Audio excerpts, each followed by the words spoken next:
கர்நாடகத்தின் சாம்ராஜ் நகர் மாவட்டம் தோமையார்பாளையத்தில் தமிழர்கள் 3 பேரை சுட்டுக் கொன்ற வனத்துறை. மான்களை வேட்டையாடியதாக கூறி தமிழ்நாட்டை பூர்வீகமாக கொண்ட அந்தோணிராஜ், ஜான், குமார் ஆகியோரை கொன்று அட்டூழியம். கர்நாடகத்தின் வனத்துறையினரால் தமிழர்கள் சுட்டுக் கொல்லப்பட்டதற்கு தாவேகா கண்டனம். முதலமைச்சர் டி.கே. சிவக்குமார் உரிய நடவடிக்கை எடுக்க வேண்டும் என முன்னாள் அமைச்சர் வைகை செல்வன் வலியுறுத்தல். இது அடாத செயல், வன்மையாக கண்டிக்கத்தக்கது. எல்லை மீறி இருக்கிறது கர்நாடக சர்க்கார். ஆக இந்த துப்பாக்கி சூடு நடத்தியதன் மூலம் போலி என்கவுண்டர் நடத்தி அப்பாவி தமிழர்களை கொண்டிருப்பது கடுமையான கண்டனத்தக உரியது.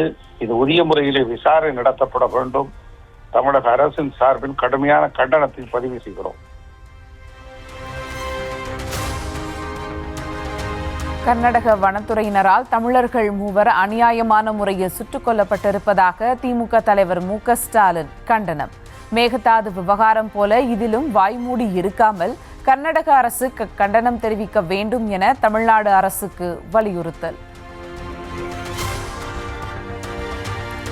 தமிழர்கள் கொல்லப்பட்ட சம்பவம் குறித்து சிபிஐ விசாரணைக்கு உத்தரவிட பாமக தலைவர் அன்புமணி வலியுறுத்தல்.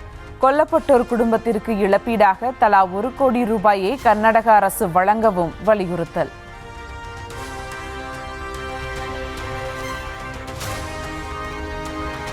தமிழர்களை கொன்ற கர்நாடக வனத்துறையினரை பணி நீக்கம் செய்து கைது செய்ய வேண்டும். தமிழ்நாடு அரசு தனது கண்டனத்தை கர்நாடக அரசிடம் தெரிவிக்க வேண்டும் என்றும் மார்க்சிஸ்ட் கம்யூனிஸ்ட் மாநில செயலாளர் சண்முகம் வலியுறுத்தல். விசாரணை எப்ப வேணாலும் நடக்குது, எப்படி வேணாலும் நடக்கட்டும். ஆனால் கொலை நடந்து விட்டது உண்மை. ஆகவே சம்பந்தப்பட்ட வனத்துறையினர் டிஸ்மிஸ் செய்யப்பட வேண்டும். உடனடியாக அவர்கள் கைது செய்யப்பட வேண்டும். முறையான சட்டப்படியான கிரிமினல் வழக்கு என்பது தொடுக்கப்பட வேண்டும். அங்கு இருக்கக்கூடிய தமிழர்களுக்கு பாதுகாப்பை கர்நாடக மாநில அரசு உறுதிப்படுத்த வேண்டும். இந்த கோரிக்கைகளை தமிழ்நாடு அரசாங்கம் கர்நாடக மாநில முதலமைச்சரிடம் வற்புறுத்துவது என்பது ரொம்ப ரொம்ப அவசியமானது. கர்நாடக தமிழர்கள் கொல்லப்பட்டதற்கு தனது கண்டனத்தை முதலமைச்சர் விஜய் தெரிவிக்க வேண்டும். இந்திய கம்யூனிஸ்ட் மாநில செயலாளர் வீரபாண்டியன் வலியுறுத்தல். யாராக இருந்தாலும் சட்டத்தை மீறுகிறவர்களை நீதியின் முன்னால் நிறுத்த வேண்டுமே தவிர சுட்டுக் கொள்கிற அதிகாரம் அவர்களுக்கு இல்லை. எதவரட்டும் படுகொலைகள் கூடாது. அரசு செய்கிற இந்த படுகொலை கண்டனத்துக்குரியது. வனத்துறை செய்கிற இந்த படுகொலை கண்டனத்துக்குரியது. பாதிக்கப்பட்ட ஏழை தமிழர்களுக்கு நீதி வழங்க வேண்டும் என்று கட்சியின் சார்பில் நான் வலியுறுத்தி கேட்டுக்கொள்கிறேன். மனித உயிர்களை கொல்ல கர்நாடக வனத்துறைக்கு அதிகாரம் கொடுத்தது யார்? பாஜக மூத்த தலைவர் தமிழிசை சவுந்தரராஜன் கண்டனம். அவங்க அப்படியே தவறு செய்திருக்காங்கன்னா காவல்துறை அவர்களை எடுத்துட்டு போய் கூட்டிட்டு போய் விசாரித்து இருக்கலாம். சுட்டுக் கொள்வதற்கு யாருக்குமே அதிகாரம் கிடையாது. இது சட்டத்திற்கு முற்றிலுமாக புறம்பானது, மனித இயலுக்கே புறம்பானது, மனிதாபிமானத்துக்கே புறம்பானது இல்ல. கர்நாடக வனப்பகுதியில் தமிழர்கள் 3 சுட்டுக்கொலை செய்ததற்கு தேமுதிக கண்டனம். தமிழ்நாடு கர்நாடக எல்லையில் வாழும் தமிழர்களின் உயிருக்கு பாதுகாப்பை உறுதி செய்வது இரு மாநில அரசுகளின் கடமை என பிரேமலதா விஜயகாந்த் வலியுறுத்தல். தமிழர்கள் என்பதாலேயே கர்நாடகத்தில் 3 அப்பாவிகள் கொல்லப்பட்டுள்ளனர். தமிழக வாழ்வுரிமை கட்சி தலைவர் வேல்முருகன் குற்றச்சாட்டு. கர்நாடக வனத்துறை அநியாயமாக அக்கிரமமாக அவர்கள் மான் வேட்டையாட வந்தார்கள் என்று அவாண்டமான பழி சுமர்த்தி அவர்களை அருகில் அழைத்து விசாரிக்காமலேயே தமிழர்கள் என்று தெரிந்தவுடனேயே அந்த தமிழில் பேசியது தமிழர் அதை புரிந்து கொண்டு அந்த இன வெறியோடு கர்நாடக வனத்துறை சுட்டு படுகொலை செய்திருக்கிறது.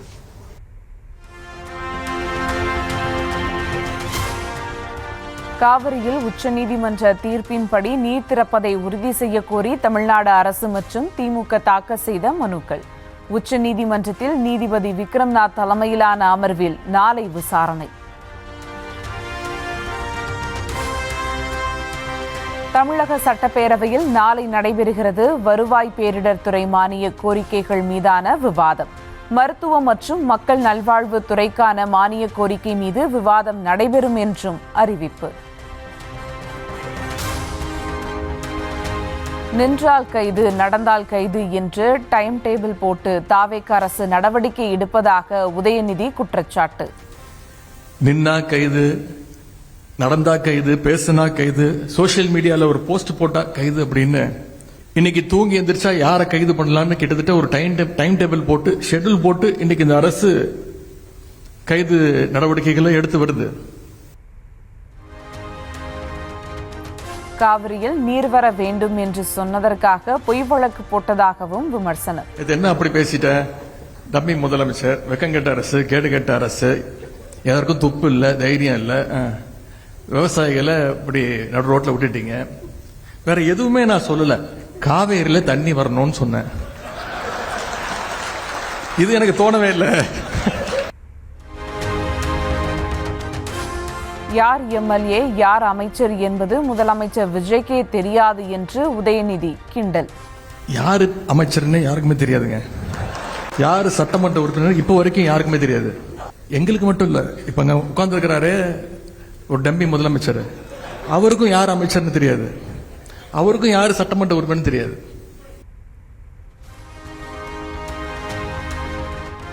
சட்டமன்றத்தில் ஒரு துறை குறித்து கேள்வி கேட்டால் வேறு துறை அமைச்சர் பதில் சொல்வதாகவும் சாடல்.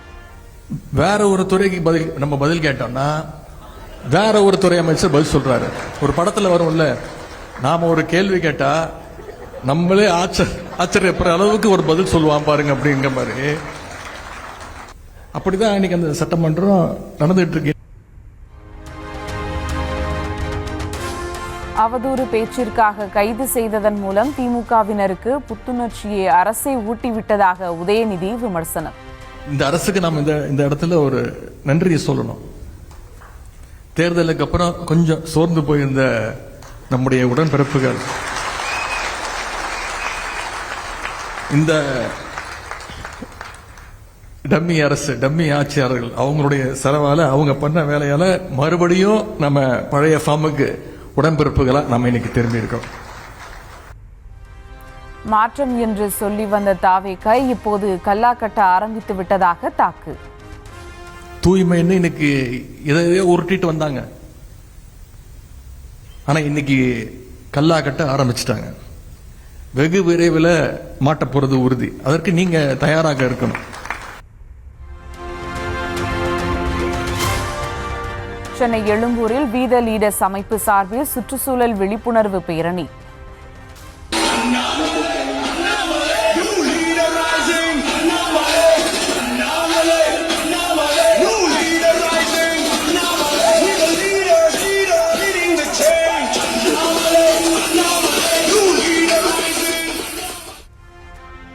தமிழ்நாட்டின் கிராமப்புற நீர்நிலைகளை சீரமைக்க ஆண்டுதோறும் 5000 கோடி ரூபாய் நிதி ஒதுக்குமாறு தாவேக அரசுக்கு அண்ணாமலை வேண்டுகோள். பிடிக்கக்கூடிய 15000 கோடியில முதல் 5000 கோடி கிராமப்புறத்தில் இருக்கக்கூடிய நீர்நிலைகளை மேம்படுத்துவதற்காக அந்த 5000 கோடி கொடுங்க. 5 வருஷம் 5000 கோடி கொடுங்க. 5 வருஷத்துல அது 25000 கோடி. பெரிய மாற்றம் நடக்கும்.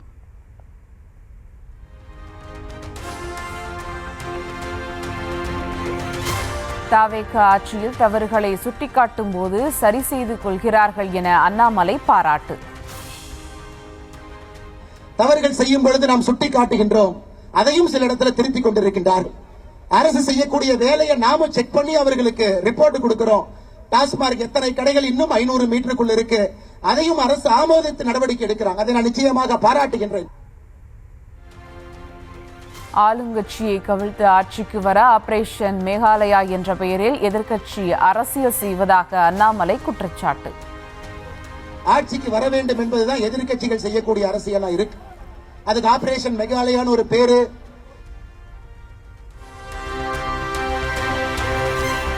ஊழலுக்கு எதிராக இருக்கும் முதலமைச்சர் விஜய் கமிஷன் அமைச்சர்களுக்கு கடிவாளம் போட வேண்டும் என அண்ணாமலை வலியுறுத்தல். தாவேக மற்றும் வி த லீடர்ஸ் காலத்தில் ஊழலை ஒழிப்போம் என உறுதி. சுதந்திர தின உரையில சொன்னீங்க, தமிழகத்துல கரப்ஷனை நம்முடைய காலத்துல ஒழிப்புங்கய்யா. நம்முடைய காலத்துல டிவிக்கு இருக்கட்டும், இந்த பக்கம் வி த லீடர்ஸ் இருக்கட்டும், நம்முடைய காலத்துல அந்த கரப்ஷனை ஒழிப்பு. அதனால கொஞ்சம் கடிவாளம் போடுங்க ஐயா, லூஸ் விட்டுறாதீங்க. கொஞ்சம் சனிக்கிழமை ஞாயிற்றுக்கிழமை ரிவ்யூ மீட்டிங் எடுங்க. 2 நாள் விடுபடுத்தீங்கன்னா அதிகாரிகளுக்கு அமைச்சர்களுக்கு குளிர் விட்டு போயிடும்.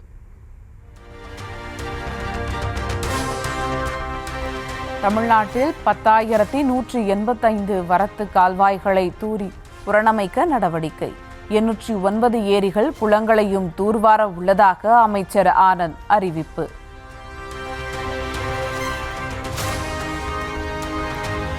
கோவை கல்லூரி மாணவன் கொலை வழக்கில் மேலும் 4 பேர் கைது. இதுவரை 14 பேரை கைது செய்துள்ளதாக காவல்துறை தகவல்.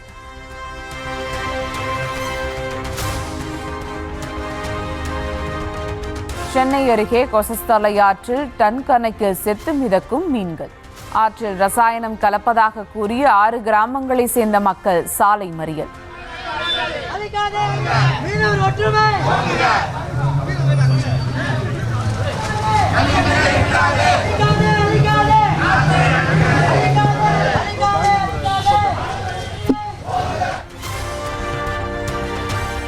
எண்ணூரில் தாவேக சட்டமன்ற உறுப்பினர் செந்தில்குமாரை முற்றுகையிட்டு மக்கள் வாக்குவாதம்.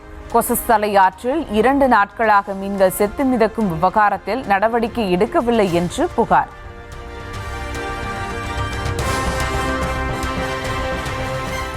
எண்ணூர் கழிமுகத்தில் மீன்கள் இறந்து கிடப்பது குறித்து விசாரணைக்கு உத்தரவிட வேண்டும் என பாமக தலைவர் அன்புமணி வலியுறுத்தல். வாழ்வாதாரத்தை இழந்த மீனவர்களுக்கு இழப்பீடு வழங்க வேண்டும் என்றும் கோரிக்கை. பட்டாசு தொழிலை பாதுகாக்க வலியுறுத்தி சிவகாசியில் திமுகவினர் ஆர்ப்பாட்டம். முன்னாள் அமைச்சர் தங்கம் தென்னரசு தலைமையில் போராட்டம்.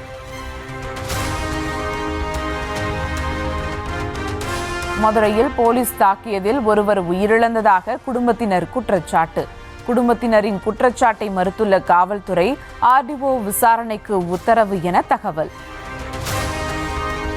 வாலாஜாபாத் அருகே அறுந்து கிடந்த மின்கம்பியை மிதித்த சிறுவன் உயிரிழப்பு. மாதக்கணக்காக அறுந்து கிடந்த மின்கம்பியை சரி செய்யாமல் விட்டதே உயிரிழப்புக்கு காரணம் என புகார்.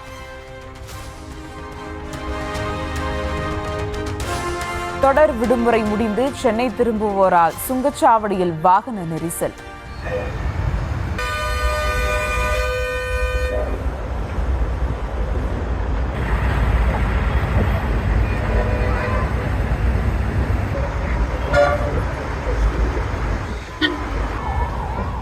ஒரே நாளில் ஏராளமானவர்கள் வந்ததால் நீண்ட வரிசையில் காத்திருக்கும் நிலை. சோனியா காந்தி மீது கர்நாடக மாநிலம் மங்களூரு காவல் நிலையத்தில் பாரதிய ஜனதா கட்சியினர் புகார். வந்தே மாதரம் பாடலை அவமதித்து விட்டதாக கூறி நடவடிக்கை எடுக்க கோரிக்கை.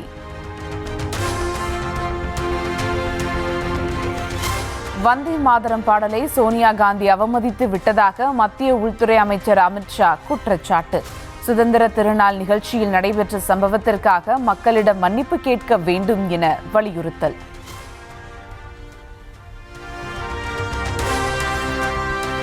வந்தே மாதரத்தை அவமதித்ததாக கூறி மன்னிப்பு கேட்க வலியுறுத்திய அமித்ஷாவுக்கு காங்கிரஸ் பதிலடி. அமித்ஷா மற்றும் அவரது முதலாளி பிரதமர் மோடியின் அரசியல் தோல்வியை மறைக்க திசை திருப்ப முயற்சி என குற்றச்சாட்டு.